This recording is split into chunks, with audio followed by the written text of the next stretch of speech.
तुम्ही पाहत आहात MCN न्यूज मराठी।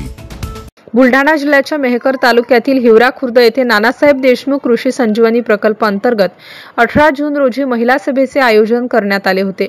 लोकसहभाग पद्धतीने सूक्ष्म नियोजन तसेच योजनेच्या अनुषंगाने महिलांची सभा घेण्यात आली।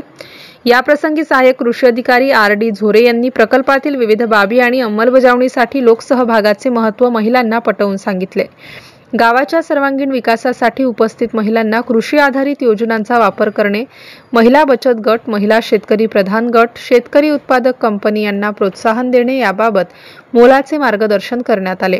या कार्यक्रमाला ग्राम कृषी विकास समिती सदस्य व महिला मोठ्या संख्येने उपस्थित होत्या। MCN न्यूज मराठी करिता प्रमोद मिश्रा, मेहकर। शासनाने जे स्वयंसहाय्यता बचत गट आहे त्यांना अर्थसहाय्य द्यायचे आणि महिलांना आतापर्यंत कर्ज घेतलं फेड द्यायचं चाललं। त्याच्यामुळे ह्या योजनेमध्ये शासन शेतकरी गट असं, शेतकरी उत्पादक कंपनी असं, महिला बचत गट असतील यांना आपल्याला काय करायचं, अनुदान द्यायचे।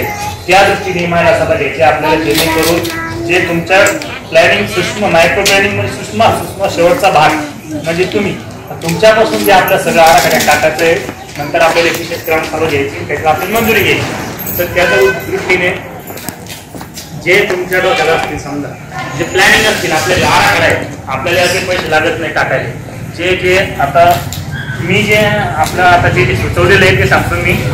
हे पहा, हळद, पापड, शेळीपालन, कुक्कुटपालन, शेळीपालन, कुक्कुटपालन हे आपल्या याच्यात आहे। त्याच्यानंतर हे शेवाया, पत्रवाळी, ड्रोन, डाळ मिल, पनीर उद्योग, दूध संकलन केंद्र, बेसन उद्योग, पाणीपुरी, आलू चिप्स, लोणचे मशीन, तेल घाणा मशीन, अगरबत्ती, आटा चक्की, बेकरी, नंतर शिलाई मशीन। तर याच्यामध्ये अजून काही असेल तुमच्या डोक्यात प्लॅनिंग हे आपल्याला आराखड्यात टाकून द्यायचे। हे पोर्टल येणार महाडीबीटी पोर्टल, आणि आता आपल्या गावामध्ये गेली 56 गट आहे, 560 महिला झाला। ही योजना 5 वर्षासाठी चालणार आहे। त्याच्यामुळे असं नाही की हे, आणि जेवढे खातेदार आहे सगळ्या लाभ भेटणार आहे याच्यामध्ये। या योजनेचा उद्देश आहे जेवढे आपल्या गावामध्ये खातेदार लाभार्थी त्यांना लाभ भेटणार आहे। आणि दुसरा विषय असा आहे की याच्यामध्ये 1 लाख 65 योजना असते, 65 जण 1 लाभार्थी 65 योजना घेऊ शकतो। त्याच्यामुळे याच्यात असं काही नाही, हा जागतिक बँकेचा, वर्ल्ड बँकेचा प्रोजेक्ट आहे नानासाहेब देशमुख संजीवनी प्रकल्प।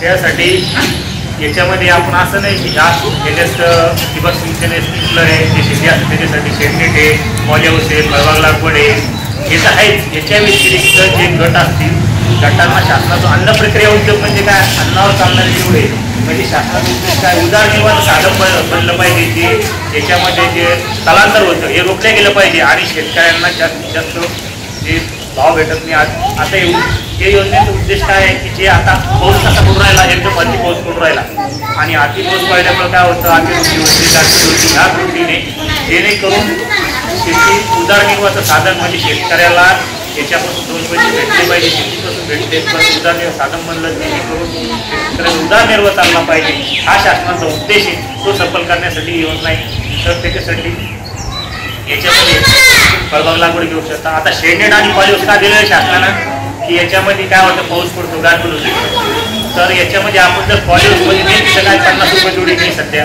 ती जर पॉलीहाऊस नाही ती 50 रुपये म्हणजे जे आणि जास्तीत जास्त महिला सहभाग पाहिजे। आता 560 भविष्य आता योजना 5 वर्ष चालणार आहे, त्याच्यामुळे वाढत चालणार आहे। योजनेचा उद्देश जास्तीत जास्त आपल्याला सफल करता आला पाहिजे।